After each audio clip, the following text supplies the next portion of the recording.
Hello, I'd like to thank everyone for joining us for the first edition of the Business Optimization Panel. This panel is designed to educate small business owners on ways to optimize their business going into the last quarter of 2020 and beyond. This year, as most of us know, have been especially difficult for many businesses, which has resulted in either shutting down or needing to pivot in some ways in order to deal with this pandemic. Our panel was put together to represent different needs of businesses, from financial, legal, to IT.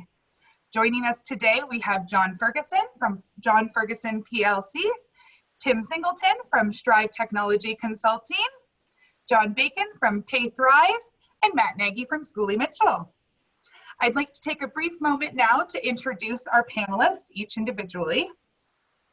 John Ferguson is the founder of John Ferguson PLC, a law firm focusing on business planning, succession planning, estate planning, and wills. He first joined the State Bar of Michigan in 1997, working in private practice and as an assistant prosecuting attorney. Ferguson joined the Colorado State Bar after moving to Denver in 2018, where he reopened his firm. He has counseled hundreds of businesses and people on a wide variety of legal issues. A graduate of Alma College and the George Washington University Law School. John Ferguson served as a legal counsel to the Michigan JCs from 2004 through 2006, and as USJC's legal counsel in 2009, representing the USJCs at the Junior Chamber International World Congress in Tunisia. John has lived in several areas of the country and has traveled to Africa, Europe, and South America, as well as all over the United States. He makes his home in Denver with his wife, 3 children, and 2 dogs. He serves his church as clerk of session and the community as a member of the Elk Rapids Library Board. He enjoys cooking and wine, music, theater, mystery fiction, and baseball. Welcome, John. Next, we have Tim Singleton, CEO of Strive Technology Consulting. Tim founded Strive Technology Consulting and has worked in the computer and technology industry since 1999, doing everything from entry-level help, desk work, to designing business networks and advising large IT organizations. In an industry not known for its people skills, he founded Strive IT with the vision of creating an IT support company that focused on the human side of customer service. Strive has been bringing his friendly approach to their customers since 2006, providing enterprise-grade support and guidance to small businesses in the areas of IT management and cybersecurity. Welcome, Tim. Thank you. Next, we have John Bacon, founder and president of PayThrive. John Bacon moved to Colorado in 2004. John became an independent sales rep in the payroll and HCM industry in late 2006, forming his own consulting company. John soon discovered the dysfunction and upheaval of the payroll and HCM industry. He saw that clients needed more options and better advice. John chose to be an independent broker of these services for businesses with 1 to 1,000 employees. He felt clients would see his approach as liberation. PayThrive was then born. Finally, we have Matt Nagy. Matt moved to Denver in 2010 with stops in Los Angeles, Philadelphia, Pittsburgh, and Connecticut along the way. He spent 15 years in the financial services industry, working with both businesses and individuals to help them increase their income. After seeing firsthand how most businesses operate and how little attention is paid to expense management, Matt saw an opportunity to help both large and small companies to increase their profitability and allow them to focus their time and energy on what makes them money. Welcome, Matt. Now I would like to ask each of our panelists to tell us why they have joined today's discussion and how they can help businesses in this new normal we are facing. John Ferguson, I'd like you to start. Thank you, Isabel. It's a pleasure to join these other 3 gentlemen in this platform. I was asked to join by Matt, Matt and John Bacon in particular, 2 fellows that I've come to know and rely on for their expertise in their fields. And so I jumped at the opportunity to fill this seat. as a advisor to small businesses and individuals who have planning needs, I'm keenly aware that these decisions don't exist in a vacuum or in a silo. They very often um, take into account other aspects of their lives. So I've had the opportunity to deal with any number of other professionals, and John Bacon in particular, and Matt Nagy in particular. Um, as I've been able to provide services for my client, I've been able to refer them and have them provide services to my clients. Um, and so that's what brings me to this platform today. Great. And how can you help businesses in this new normal then, John? There are a couple of different ways to answer that question. Many businesses have built a model for themselves that are quite dependent on foot traffic for one reason or another. And much of that foot traffic has gone away. So they're either reinventing themselves or reordering their business plan. What I find is that so many businesses did a business plan by watching a YouTube video. They stuck it in a drawer. They've never looked at it since. Now it's 4 years later, and the business world has changed around them, and their business plan is pretty useless to them. A good business plan would actually serve a business better than that. And I'll start at the foundational level. I draft 3 different kinds of business plans for people at the risk of oversimplifying the world of business plans. And the 2 simplest ones that I draft are designed to either make that rubber meet the road and give people a roadmap to get to that next level and overcome whatever the obstacle is and help them think through the things that are preventing them from being successful in what may be a new normal for them.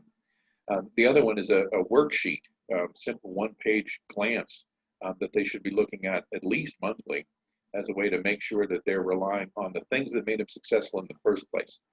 So that we can go into that more if we have time, but for now, that's a simple way to answer your question. Fantastic. Thank you. Tim, could you go next as to why you've joined today's discussion and then how you can help businesses? Yeah, happy to. Thank you. The big difference between, in my opinion, between Strive and my company and a lot of other IT companies is we focus a lot on the business end, maybe even more so than to the IT end. And so we can have, we tend to have high level executive business level conversations with customers about their business goals, what they're seeing in terms of the marketplace, the competition, their customers, how things have changed. And then given those, how we can support them in terms of not only IT and technology support, like do you have the right software, but also does this software lead you to the right processes in your business that you can use then to thrive in this new normal. Fantastic. Thank you. John Bacon, could you go next as to why you've joined today's panel, and then also how you can help businesses in today's new normal?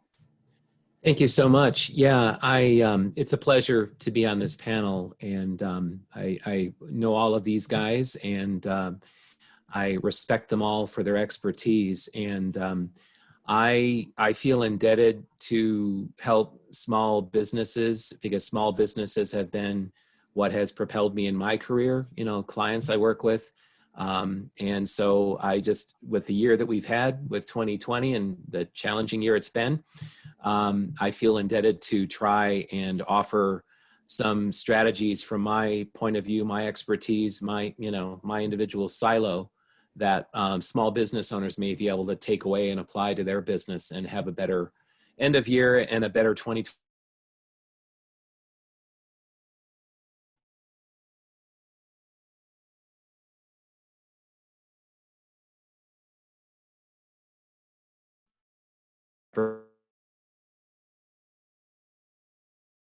Bring companies to the table, service providers to the table for my clients based on their needs. And so that's what I do. Perfect. Thank you. And then finally, Matt, could you tell us why you've joined today's panel? And then, of course, how you can help businesses in this new normal? Sure, happy to. And thank you, everybody, for joining and joining us for this. So Schooley Mitchell, we are vendor relations experts. And what that really means for businesses is that we take something that historically is probably a checked item box from when you first opened. You know, I need internet, I need, you know, to take credit cards, whatever it might be. You check the box and you never really thought about it again until you paid your bill and or you had an issue. And we take that off your plate, allow you to focus a lot more on what actually makes your business money and allows us to help you by streamlining your process. And in the course of streamlining your process, we look line by line at your expenses and see if there are ways that we can save you money and see if there are areas where you are being overcharged by your vendors. And if we can help you save money along with some time, you know, that's great. And that's really how we help businesses. And in today's sort of environment, expense management, I feel is much more important just because things have changed and everybody needs to tighten their belts a little bit. Awesome. Thank you. Thank you everyone for sharing. I think that definitely helps offer some more insight. And we're definitely going to dive into that a little bit more. I would like to move on to some questions that have been provided by a fractional CFO on behalf of a number of different businesses and perspectives. So this is hoping to, you know, just get some more insight into sort of how we can help businesses in this new normal. So the pandemic, as you know, has brought about significant changes in all businesses. Have you seen a significant change in why businesses are contacting you for assistance? And if so, what was the reason? And I would encourage you to pull from real examples and perhaps testimonials in that sort of regard. John Ferguson, can we start with you again? Sure. The biggest thing that COVID has created on my desk is curiosity into estate planning. To be honest with you, a heightened awareness of mortality has sort of driven a bit of demand to explore making sure that my clients' wills are up to date or that their trusts are up to date. These are the sorts of documents that people do once and tend to forget about if they do them at all. And the reality is that these are the sorts of documents that should be reviewed every so often. I tell clients who are in their 20s and 30s that they're probably going to have 2 or 3 other versions of their will over the course of their lifetime. So obviously the will I'm drafting is dependent upon where they are in the world. Do they have kids? Do they don't have kids? If they have kids, are these kids minor children? You know, those sorts of fundamental questions impact the sort of document that I draft. But what I'm seeing, the direct answer to your question, is that people are a little more aware of the need to pay attention to probate needs. For businesses, to be honest with you, the only differences that I'm seeing is that any number of businesses have had to lay people off. And so they're looking to comply with employment regulations and make sure that they've done their homework and not firing people for any other reason. Let's say a protected class reason. I can fire you because I don't like you anymore, but I can't fire you because you're a woman. I can, you know, those sorts of things matter, and unless you're careful about papering an employment file, you can run into a lot of trouble with people. So human resource management issues have crossed my desk, but that's actually a pittance compared to the number of people that are more concerned about their own estate planning documents. Fantastic. Thank you so much. Tim, would you like to go next? Yeah. To be honest, I was expecting people to call a lot saying, hey, we need a lot of help setting up work from home environments and making sure everybody's secure. Weirdly, that's just not happening. The biggest thing that I'm getting from customers and potential customers are, we don't like our IT company. They went out of business. They aren't responsive anymore. There's been about a 5 times increase in the number of IT companies that have gone out of business during COVID. And so I get some calls saying, hey, like everything's down and we can't get down your data. Can you come out in an emergency? I get some others saying, we went with these guys before and they're either too expensive or we're just not satisfied. And given how tight budgets are, if we're going to be paying a premium for really good IT support, we want to make sure it's really good. And so, yeah, I was expecting it to be more security and work from home related, but it's not. It's mostly changing vendors. That's what I've been seeing. Fantastic. John Bacon, can you go next?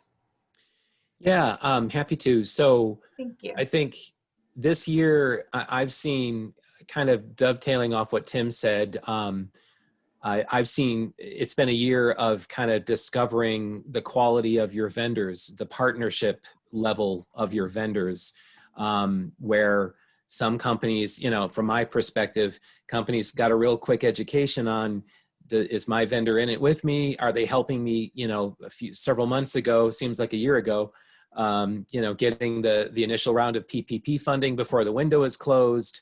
Did they get me the right reports? Do those reports line up with my other vendors, my bank, my CPA? Or if not, are they able to communicate with them and make my life easier? Because I have many other fires to put out and I can't just stay on the phone all day. So it's been a year of vendor discovery and partnership discovery, I guess. The other side is employees. It's been a year of having businesses have been devastated in terms of their employee workplace, employee culture, employees being severely affected by this, obviously with COVID, but just figuring out too, like, how do we keep people motivated? And also, how do we deal with, you know, people who feel like it's not safe to be at work? And what do I do? What can I do as the employer? Where does the runway end? And I have to stop or I will be in legal jeopardy. And that a lot of consternation related to that. So those are the kinds of things I've been seeing a lot of this last year. Fantastic. Finally, Matt. Yeah, I mean, it's interesting that everybody was mentioning their vendors there, and you know, that obviously is what we do here at Schooley Mitchell. But I would say that this year, the biggest thing that I've seen from businesses is everybody, again, is looking to tighten up their belts.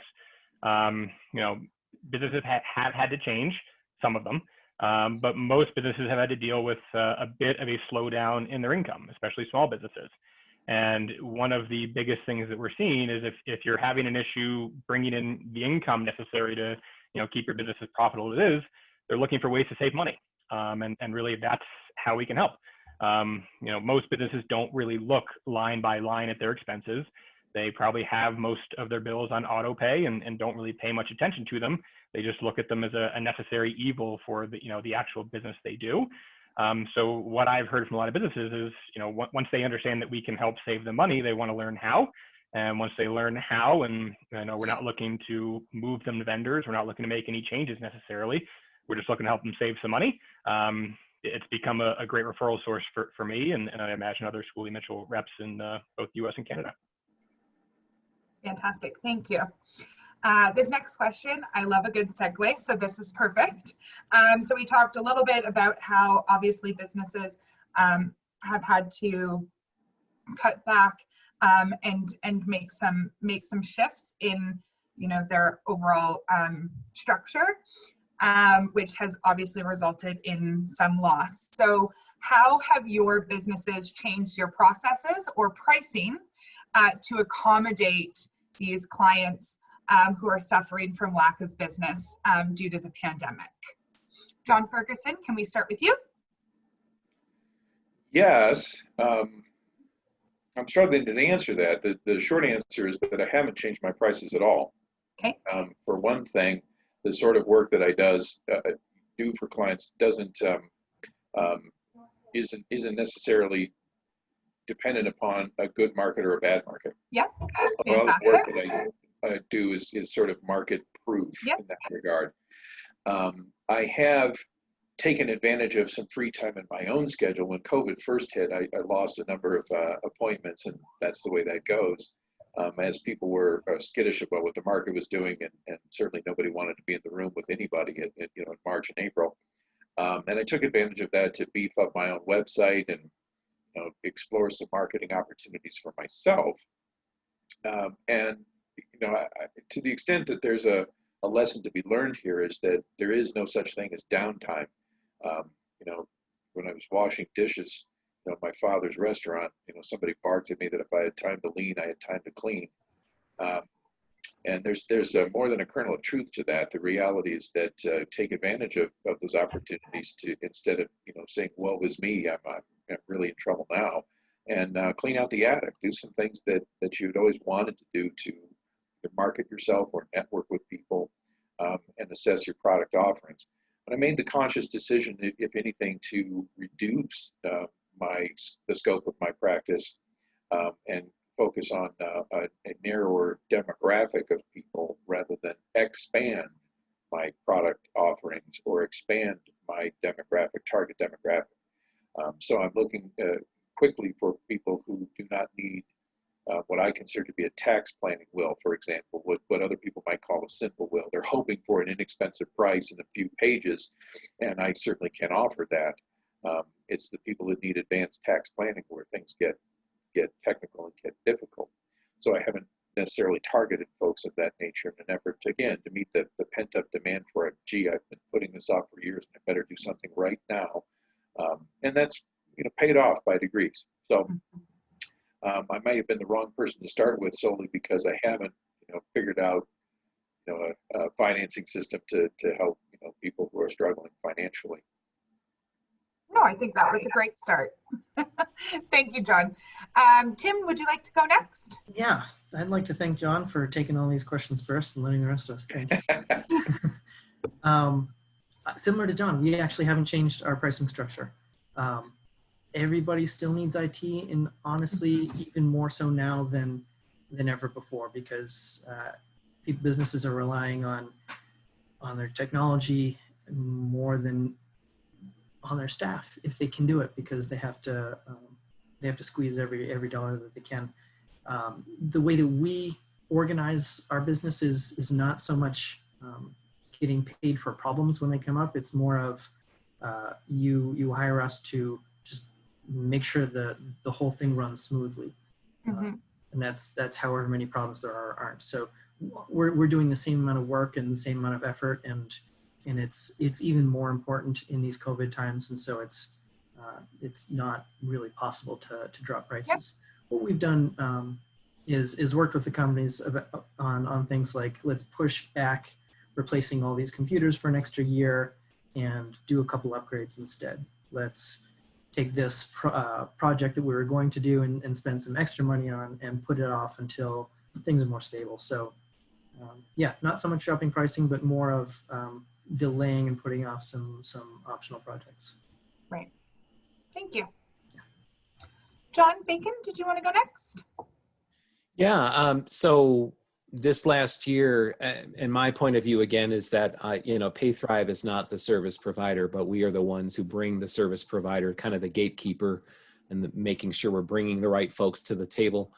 I've seen in my industry that, like, for example, I won't name the one, but one of my providers that is very close to the restaurant industry found it useful and really wanted to help clients, and just found a way to not bill and delayed billing for a short period last year. And frankly, my other payroll providers, I mean, if they didn't adjust their billing, well, their billing was being adjusted by less employees being on the payroll, unfortunately. And so there was less billing. And so, so the clients were in control, but the clients, unfortunately, just had, less reason to pay their people, save for PPP funds. So the accommodation on the financial side was that where you got, maybe my providers that are industry specific really found it valuable to partner with these companies and just roll up their sleeves and take the hit to help. And in terms of accommodation on other levels, payroll is less of an in-person show up and pick up checks anymore. It's a remote business. So, but what my providers have stepped up and done is provide a lot of resources. And Lord knows it's been a year of webinars, right? It's been a year of helpful webinars everywhere. But clients appreciated that, knowing from a trusted source anyway, not just anybody on the internet. And they would get the information and stay up on top of the laws and the changing PPP, demographics. And that was a very helpful thing for a while there, because information was changing daily. So. Great. Thank you. Matt, did you want to finish up that question, please? Absolutely. And yeah, it is helpful to back cleanup. I get a lot more time to think about what I'm going to say. So thank you everybody for going before me. Yeah, I mean, I feel like that question is almost tailor-made for what we do here at Schooley Mitchell, because what we're looking to do is help you save money. You know, we are independent cost consultants. I and we do not care who you use for any of your essential business services. What we do care is that your vendor is not making more off of you than they should be. And the way that our services work is we're contingency based. So if we can help you save money, you know, the time and effort we're putting in, you're not paying for. We are able to do that because for more than 20 years and across more than 20,000 clients, about 90% of the time we can find savings for clients. And the way that we get paid is we get a piece of the savings we find for you. So every dollar that goes into our pocket is money that we found for you, and we're just splitting some of the cost savings with you. So that model, while it works well during, you know, a non-COVID time period, when you're able to say to a business very realistically, I can't cost you money, I can only increase your bottom line or keep it the same, it becomes a very powerful message. Can I jump back in here and add a thought that Yes. occurred to me as I was listening, especially to Tim talk? Absolutely. Please do. Most of the businesses I counsel think about what I call buying market share. They will price themselves lower than they probably should in an effort to increase a book of business for themselves. Sometimes it's appropriate, and it really is, but more often than not, it's not. It's not a good idea. And when I think about Tim or Matt or John, the pricing structure, myself, our pricing structures reflect expertise and knowledge. And if we shortcut that now, we'll never get it back. And I would encourage most businesses that are fretting over whether they should reevaluate their price list to really think about whether it's worth it to try to buy market share on a discount by cutting their own prices because it sets an improper value for their own expertise and value proposition and runs contrary to their business model. I wouldn't encourage most businesses to follow that. Fantastic. Thank you.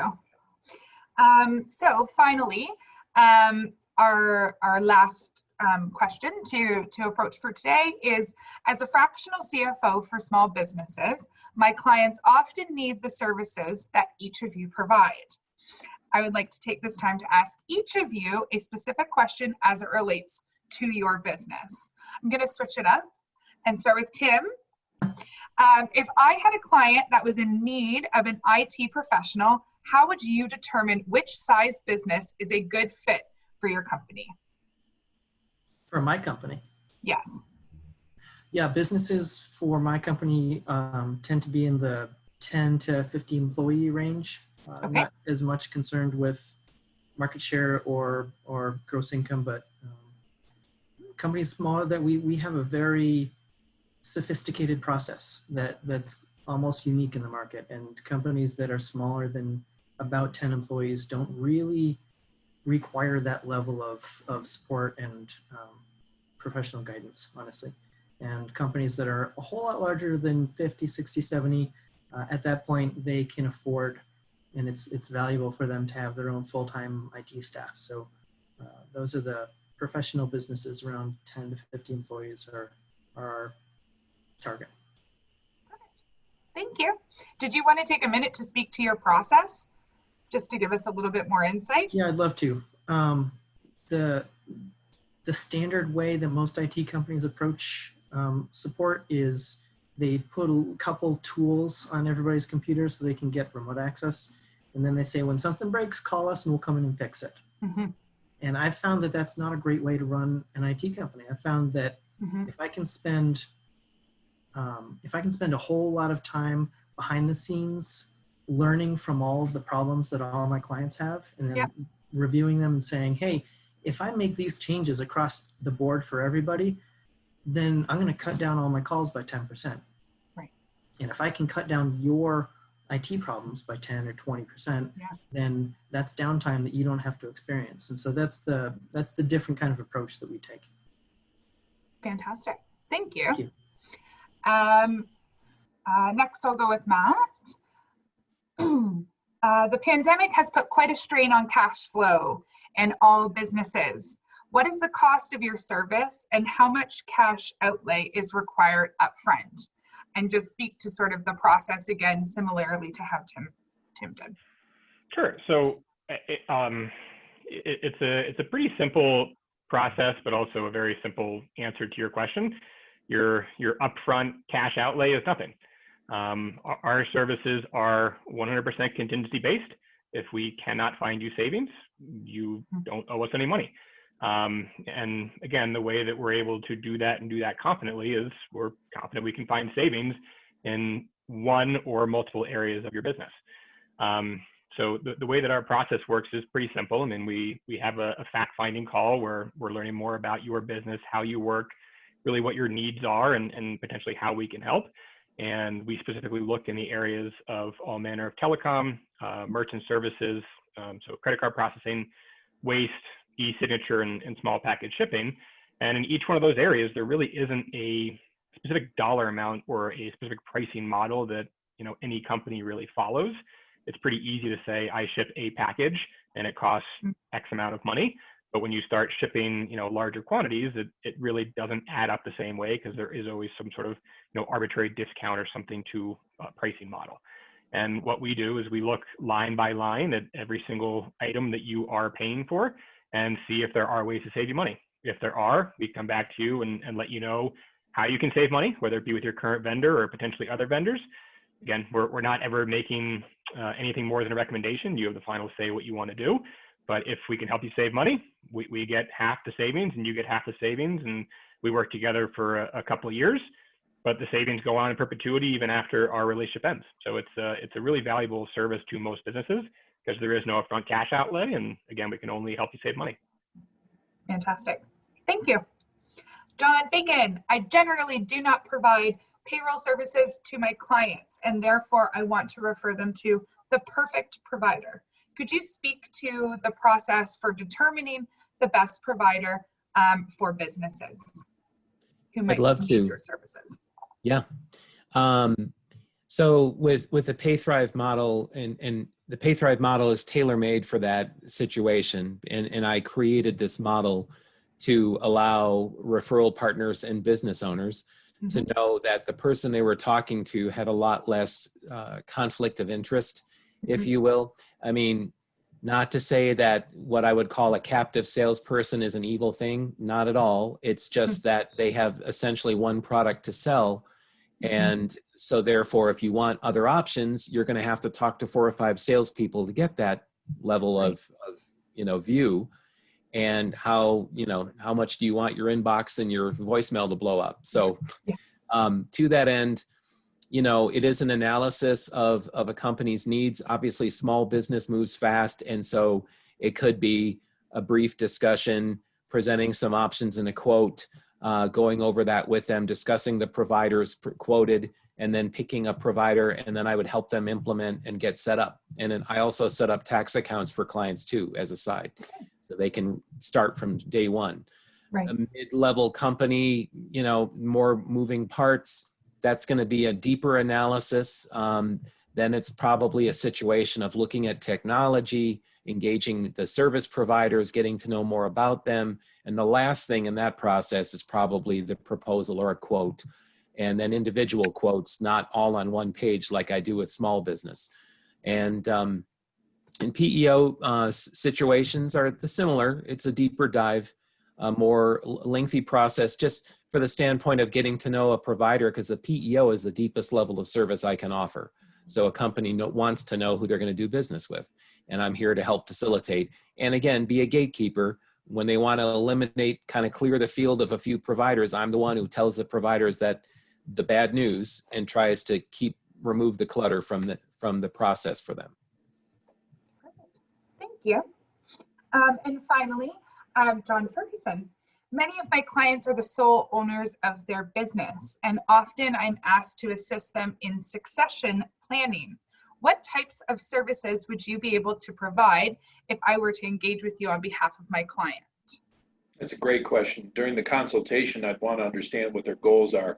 There are any number of possibilities in a succession plan, but I'm going to speak to 2 or 3 of them just to provide an example of what it is we're talking about. Businesses might be passed down to the children, to the next generation. There are any number of restaurants, for example, that stay in the family. And there, the succession plan is as simple as ensuring that the business structure can withstand the change of ownership. Sometimes it's smart for an LLC, for example, to ensure that the next generation has a certain percentage of the membership share right from the start. But there are any number of the next generation who don't want the business and aren't going to, buy the restaurant or take over mom and pop. And for those folks, my next question is there a senior manager? Is there a long trusted employee that would want to keep the business going? Usually those folks have made that their career and know the business, or at least the nuts and bolts of the core customer profile, enough to want to keep it going, and could, with the right level of professional assistance, be it me, be it an accountant, be it John Bacon, be it Matt Nagy, be it Tim Singleton, be it that fractional CFO. So, those are the kinds of things that we'd have to consider more carefully, because an employee is probably not simply going to be gifted the business. The employee is going to need to be in position to buy the business. So we do some business valuation exercises and structure a deal. Very often in a setting like that, I might create something akin to a land contract, where the outgoing owner is holding paper and is acting as the bank in a transaction like that. And the third broad category is selling a business to some third party in the outside world, be it through a business broker or just on their own. What I want to do first there, and this is why I was rushing to get to this example, is make sure that the business is healthy enough to be sold. So many small, closely held LLCs are showing no profit on their books as a way to rearrange or reduce the exposure to taxes. And that doesn't necessarily increase the price on the business to a third party. So I'm encouraging people at that point to figure out a 2-year plan. Maybe some of that 2 years can be retroactive as a way to reorganize their books and show that the company is healthier, more profitable on paper. Usually it's just a question of revealing the truth. So the sorts of documents that we'd be looking to do there might include a review of how they've been booking gains and losses. They may be talking to bankers about how they might bring in the SBA to help a buyer out with a sale. There are any number of ways to make that deal work, but again, reducing it down from many varieties down to 3 categories that I can explain in just a few minutes. Those would be the 3 that I'd pick. Thank you. Fantastic. That does bring us to the end of our questions for today. I would like to thank everyone for joining us today for the Business Optimization Panel. I hope that you have found this material both interesting and educational. And while this is just a glimpse, there are much more in-depth conversations that I encourage each of you to have with our panelists. Please reach out to them, as their contact information is found in the background. I'm sure that each of these panelists would be happy to discuss the ways in which their businesses can help your business this year and even beyond. Thank you again, and I hope you have a great rest of your day.